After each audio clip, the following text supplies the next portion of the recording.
We have a serious problem in this community, and I think it's time we addressed it. But first, hi,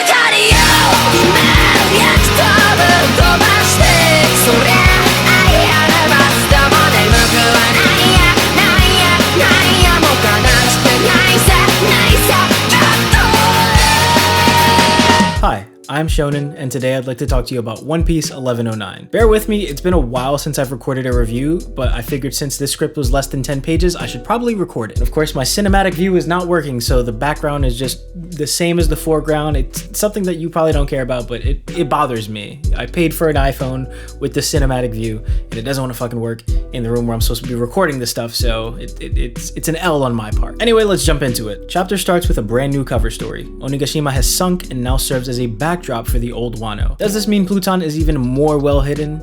Who knows? All I know is that only Momo could have done this. The only question is whether or not he did this for practice or to rid the country of an eyesore. I know that seems like a very small and irrelevant detail, but promise me it serves as a greater context, especially in something as small as a cover story, in terms of what we could get from the crew's mindset or the Scabbard's mindset while going through Wano and just fixing it up. Either way, I'm sure that I, along with the rest of the One Piece community, are looking forward to this cover story. We have a few potential antagonists for this cover story. The obvious Yonko-sized elephants in the room being Kaido and Big Mom. This could give us a chance to see whether or not they're dead. Or, on the contrary, it could give us the next step in Blackbeard's plan. After Egghead, he'll know about Pluton, so I doubt he'll pass up the opportunity to capture it. And he's got at least 3 people on his crew who can open Wano's borders. He obviously has himself with the Quake fruit, and Jesus Burgess with the strong fruit. And then finally, Avalo Pizarro.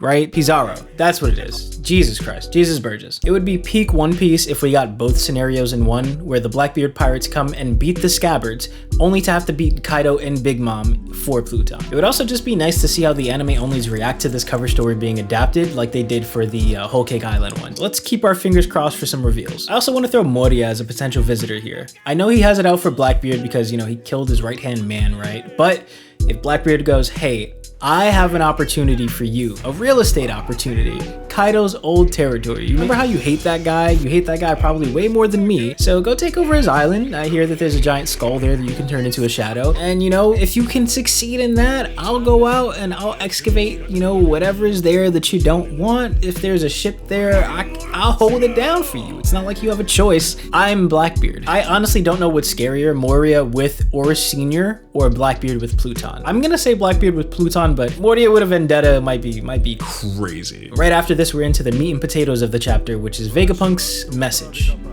Announcement. Not only are we finally getting the lore dump that we came here for, and the rest of the world is getting it too, we also have an amazing backdrop for these insane final battles. But unfortunately, we have to wait 10 minutes since Vegapunk is new to this whole streaming thing. These 10 minutes are going to be the next 3 to 6 months of our lives, so get comfortable theorizing on what the hell is going to be said exactly, because it's going to be a while. Judging by the background of this broadcast's introduction, we can see that it's coming from somewhere in Punk Records, so Labofe is confirmed. I could see Lucci or Kizaru finding some way to get back in the Gorosei's good graces by cutting the transmission short just before the name of the ancient kingdom is shared with the rest of the world. Although in that case, I'm pretty sure it'll still be known by everyone on the island, so yeah. But it doesn't matter how possible that outcome is, they're definitely not stopping this transmission, right? It can't happen again. At first, I disliked the idea of the entire chapter being used to show everyone reacting to the news, but then I thought maybe there's something hidden here by Oda. So I, being the very brave soul that I am, went and did something that One Piece manga readers almost never do.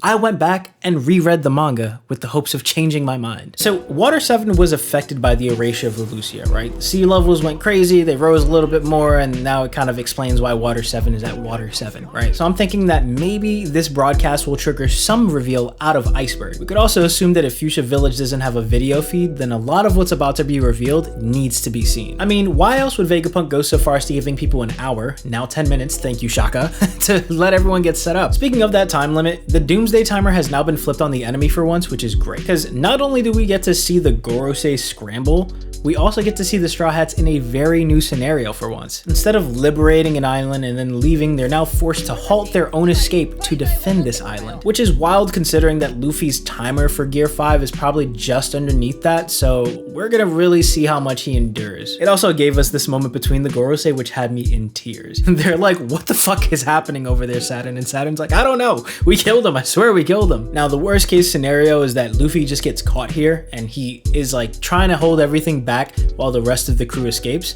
But the best case scenario is that we get Zoro, we get Sanji, and potentially Dory and Bragi, who then bring Usopp, right? Because Usopp sees his masters and he's like, well, if everyone else is fighting, I have to help out too. And then most of the Straw Hats, if not all of them, stay back to like help out, right? And we can't count on the revolutionaries to pull up because they're not traveling. Unless Dragon has the wind fruit and can literally teleport here by himself, I don't see it happening. The best possibility, I think, is just that we see all the Straw Hats kind of just man up and go, even the weak ones, just be like, okay, we're gonna stay behind, we're gonna protect this. It's the least we can do because now that we see the Vegapunk's dead, we have to at least protect this broadcast, protect his legacy, and maybe somehow save some of this island. But I also just wouldn't be opposed to seeing Luffy get captured because I know that's gonna fulfill someone's agenda or someone's bingo card for the year, and I would just like to see how that plays out. Moving on, what's Vegapunk gonna actually say in this broadcast? Well, there are obviously a few possibilities here. The first being the Void Century flashback, which is total cope, and I'm highly doubtful of that, but we're allowed to pray, right? Joy Boy's backstory being revealed here is a little bit more possible than one might think. Vegapunk was aware of Nika this whole time, and even if this was recorded before he met Luffy, we know he saw Luffy's bounty poster because in 1069, he calls Luffy the Warrior in White. And that's not when he sees him, he goes, is the Warrior of White here? Like, he knows of this form. Well, we get to see the name of the ancient kingdom finally revealed. I think that's very possible. I think that's pretty much guaranteed. It's just whether or not that gets revealed to the rest of the world, you know? I mean, you don't just mention Ohara winning and then not go on to spread the word about the main thing that they were trying to put out there. I believe this last one is guaranteed, maybe just in my book, but hear me out. It's Vegapunk's research on the infinite energy source because it goes hand in hand with the poneglyph research that Vegapunk carried on for Ohara. And I assume it's going to be the introduction for the rest of this broadcast. See, Shaka kind of outlined this whole broadcast for us back in 1066. Because if you're just going to die for discovering this anyway, then why wouldn't this be the exact same thing that you just tell the rest of the world? Like, we can't kill everyone for knowing this. We can only kill the guy who did this, right? And I see this as less spite driven and more so like, well, if you're gonna kill me for trying to solve world hunger, then I'm just gonna inspire the next person to try and carry that out for me. I'm making a very hard read here, but here's how I think the exact broadcast will go down. He's gonna lead no differently than Shaka, Lilith, and the Egghead arc in general by starting off with this ancient energy source. And he's gonna then tell us, hey, there was an ancient kingdom that ran off of this energy.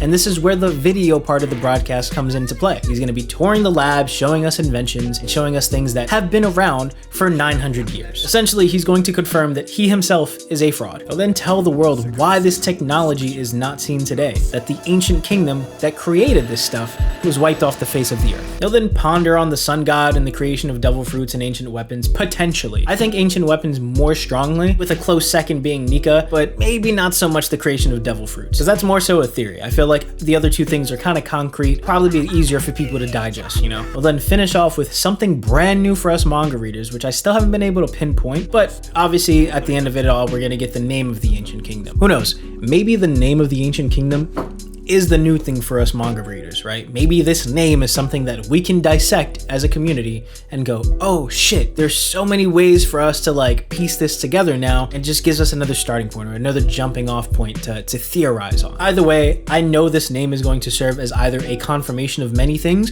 or a twist that leads us into a spiral into many different rabbit holes. Or maybe like I was saying earlier, this reveal causes other reveals. These things that he's saying in the broadcast, we get the reactions of other islands and we get additional lore from them. Basically, they have things within their history that they're gonna let out to us readers and we're gonna go, oh shit, we see how that connects to your island. We see how that connects to the bigger picture. That's insane. Those tiny tidbits of information are things that we can connect together as a community and go, oh, we just needed the context here. We didn't need him to reveal some wild, crazy thing so that we kind of get like laugh tail light in this arc. We just needed him to connect a few dots for other people, and then we get the returns of that. It's kind of like how Cobra being introduced to Emu gave us some very crucial insight on Alabasta's history. I will definitely lose sleep at night though, trying to figure out like what juicy new twist is coming out of these reaction panels from the rest of the world. You know, maybe at the end of this, we see the man marked by flames react to this. We see Scopper Gaban, we see someone who we did not expect to see reacting to this. And then that's our ticket in. On to something that I wanted to cover last week, but I couldn't because, again, I could not get the right recording. Like, I've already had problems with cinematic view this week. I didn't have that problem last week. My problem last week was that I just hated the shit that I recorded. I was trying to go off the cuff and it did not work for me. I need a script, it seems like. Is Vegapunk dead? Like, dead. It depends on what the hell you're talking about here, because this topic is starting to get very close to a discussion on the origin of consciousness itself. But to go over the in-manga evidence before I go off the rails, cauterizing Kizaru was a great theory. I loved it for about a week, because that's about how long it took for it to be disproven. On the reread, I thought of all the light-based beings and the teleportation on the island, and I was like, maybe. Then I thought about Ace being a flame man who was essentially burned by a hot air fire. So I was like, oh, nah, he's just probably dead. I also just genuinely don't think that this is the face of a man who knows that he's about to get killed by the world government.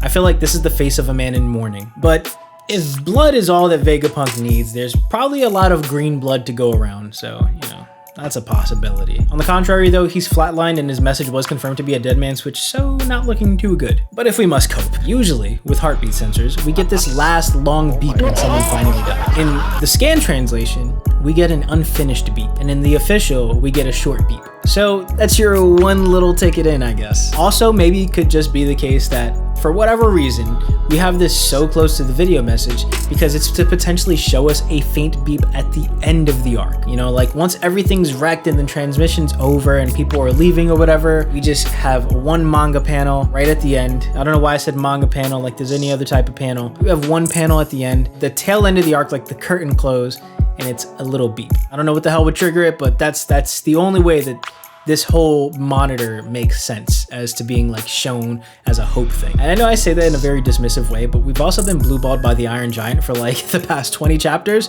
in the same exact way, so you never know. There's also this weird way that Vegapunk could be revived, maybe? Now, I know I said in manga, but in this case that also includes other manga. Oh my god, bro. Oh, hell no.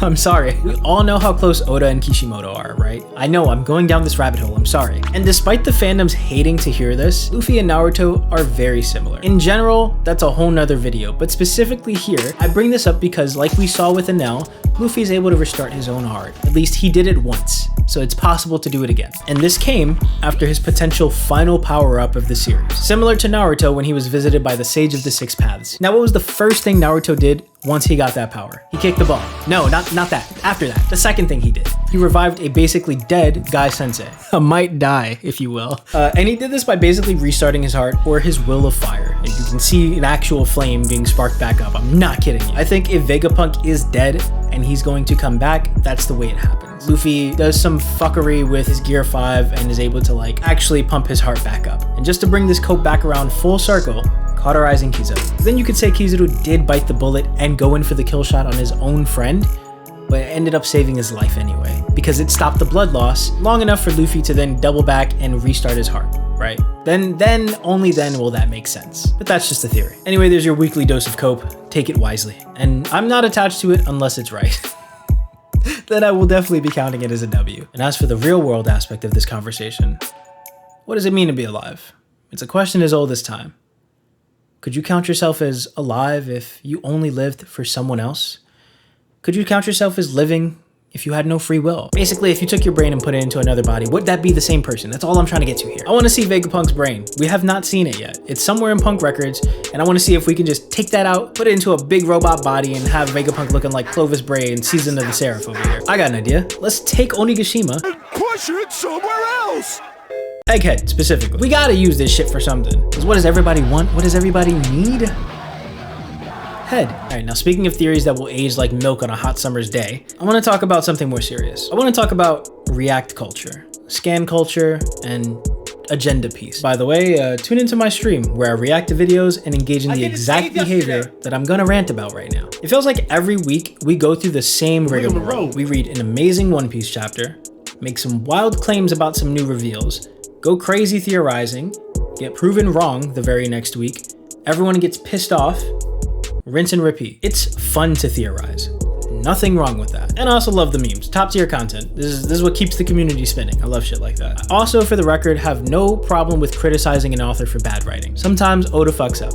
He's great, he's the GOAT, whatever, but like, yeah, sometimes it does get annoying. But Agenda Piece has gone from this very fun thing to pass the time during break weeks to this monster that I feel like is about to start ruining the series for people. Without stumbling into this rabbit hole again, I saw this exact same thing happen with Attack on Titan. Here we go again. People ran wild with theories for like the last 2 or 3 months or so. And it was a great time, you know, people were trying to piece together the ending before it happened. We really wanted to figure out what it was that Eren had planned this whole time. We had to see what he was thinking, we had to see it coming before it happened. It was really fun to try and piece it together.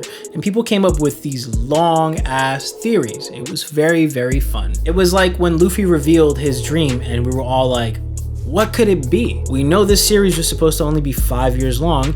Maybe we can go back to the beginning and figure it out. And like, we have people doing many rereads, you know, we have people scouring the entirety of One Piece for any type of hint as to what Luffy's dream could be, so that we can talk about it and say that we figured it out before, you know, before Oda gave it to us. But when their theory that they were pushing for months, their agenda, turned out not to be true, it ruined the ending for them. Some assholes even try to rewrite the ending and call it the definitive version. Stupid. I feel like we're gonna get that with Wit's remake. Hopefully this can be the definitive version for One Piece. You know, it can be a lot more compact for new viewers. It could be a great rewatch for old viewers, so we can go back and go, oh yes, I wanted these things fixed. Other than the pacing, right? Just like different writing decisions that Oda has advised on that like make the series a little bit more condensed and just easy to rewatch. Similar to how, like, you know, the One Piece live action put Garp in the first season. And it's like, yeah, did that happen? No. Does that kind of like cut out a lot?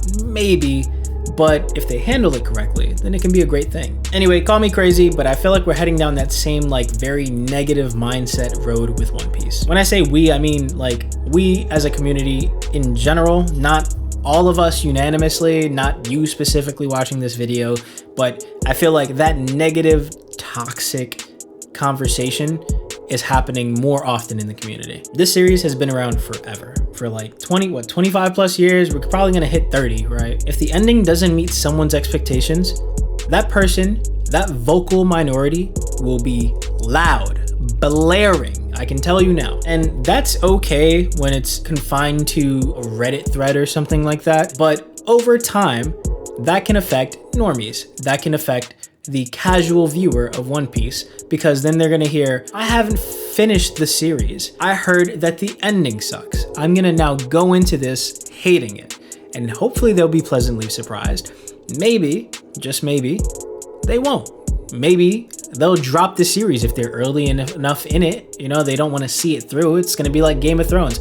I got into Game of Thrones in the very last season. I was like, I've avoided this thing like the plague because I hate like the mob mentality of like any series. Also, when it first started, I had to choose, because I was in college at the time, I had to choose what I was going to watch between that or Spartacus. I chose Spartacus. I do not regret the decision. I probably regret rewatching it, but I do not regret the decision at the time. That's mainly because once I saw like the first or second episode of the last season, I was like, all right, I think I'm gonna get into this. I'm so glad I waited 2 to 3 more weeks before I did that. But for people who like the ending, they probably hate the fact that people like me exist, right? The idea of someone like me who can go out and go, damn, I was gonna watch this, but I heard the ending sucked, so I'm not gonna watch it now. Like, if you're someone who really loves a series, hearing that is like heartbreaking, because then you're like, you know, you just listened, you were influenced wrong. Like, just watch this thing. Trust me, you're gonna love it. And they don't want to do it. Not because it's long, like One Piece, but they just heard the ending sucked. And One Piece does have its flaws, obviously. Like,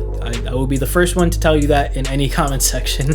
But yeah, I just don't think it's flawed enough to not read. And I feel like when the manga ends, there's a high chance of that vocal minority taking to any social media and blasting that messaging. Especially if that's picked up by people outside the community. Imagine my hero and JJK people hearing that One Piece's ending was trash. It's over. Lights out. There's no arguing. You're done. You're cooked. Everyone is cooked in every comment section for the end of time. As someone who's sure he'll enjoy the ending, I'm not looking forward to defending it or seeing the defense of the series from people who live to hate it, because I feel like there's just more dissent every chapter these days. And I got receipts. I got or reactions, I guess. General consensus receipts, that's what I'll call it. Bonnie's taken out by a lightsaber. Oh my god, she's weak as shit. She's revealed to be 12, so the darkness subsides. Then she takes out a CP8 member, and now she's like top 30 potential, until she tries to hit Saturn with a Nika punch and fails. Then she's back on the shit list, but still has potential, I'll give you that. But now none of this matters, because she can control the Seraphim. It doesn't matter how strong she is, she has the craziest, most elite bodyguards in the series. Now you're out here getting your glaze on like Jaden Yuki in a fucking Krispy Kreme. Another example is Zoro's very hyped moment with Vegapunk at the very beginning of the arc. Now, although this turned out to be a mistranslation, people held on to this for dear life. That was until Zoro got into the same room as the Stella and nothing happened. Rip Tomie. But this one wasn't that bad. Then he gets this rematch with Kaku and things start to get fucky. It didn't look like light work here, but people were satisfied with this being Zoro's fight for the arc. Sure, a lot of us would prefer for Zoro to have a brand new opponent, but it's whatever. Like, this whole island seems to be callbacks anyway, and Kaku's clearly leveled up, so let's see where it goes. Well, it went to Rob Lucci. that's what we saw next. And for whatever reason, Zoro fans were able to incept a quarter of the community into believing that this would be light work. And then, when that didn't happen, we saw some nasty work on the socials. This was likely enabled and instigated by Sanji fans. Speaking of which, we all got straight up zoed into thinking that he was about to fight an admiral here. We saw the glaze after he kicked Light. No one's denying that. But then we saw the roast of Sanji when Light kicked back harder than Ben Beckman with an AR-15. This was definitely enabled and instigated by Zoro fans. You can kind of excuse the Sanji bit because it was misleading. This arc has basically been about shifting the power dynamic back and forth and keeping the reader and the characters on their toes. The main vehicle of this theme being the Seraphim. Luffy, though, is probably the worst example of the fandom being way too reactive. People saw a single facial expression and assumed this is now Luffy being serious and taking everything serious in Gear 5. I ranted about this on my stream already. You can sum up this reaction as, finally, the edgy Gear 5 that we've wanted this whole time. But no, that's not what it was. That's not what it was ever gonna be. I know hindsight is 20/20, but let's just look at the evidence. Past moments have proven that we should not take Luffy's facial expressions out of proportion, even if he does that himself. Luffy has literally told us this arc that whether or not he's smiling, he's always putting in max effort. That's not a punchline. That's a real fact! He's done this since Wano, hopping into Gear 4. Doesn't matter if he has a time limit on it, doesn't matter if he has not mastered it yet.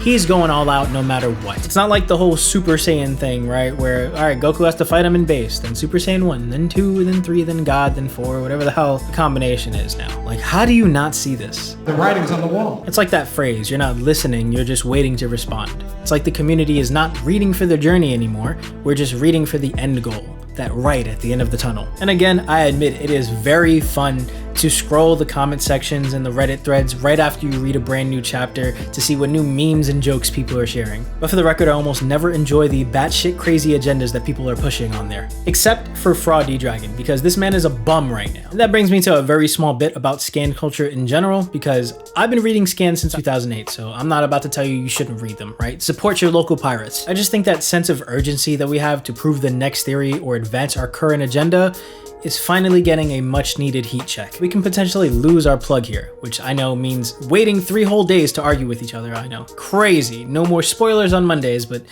maybe we need that as a community right now. Imagine a world with no spoilers, a feed free from a troll's greatest weapon. It would absolutely ruin my Thursdays, but at the very least, I'd have a chance of being competitive with my own favorite content creators. So we'll see how that goes. Anyway, that's it from me. Thanks for watching. If you enjoyed this video and you want to support the channel, please leave a like and comment Blow me. Also, subscribe while you're at it. I'm trying to get monetized this year so I can quit my job and be a full-time degenerate, and hire an editor to get rid of this overwhelming sense of dread I feel every time I'm done recording. This is an hour and 50 minutes of footage that I have to go through. Editing sucks. Also, watch my stream. I'm currently finishing up Twilight Princess and it has been a wonderful time for everyone involved. Afterwards, I will be taking a quick week-long detour into Genshin Impact just because I want to finally see what that's all about. But after that, it's all new shit. The fuck was that? I'll see you around. In the meantime, be safe. Have a good day. Bye.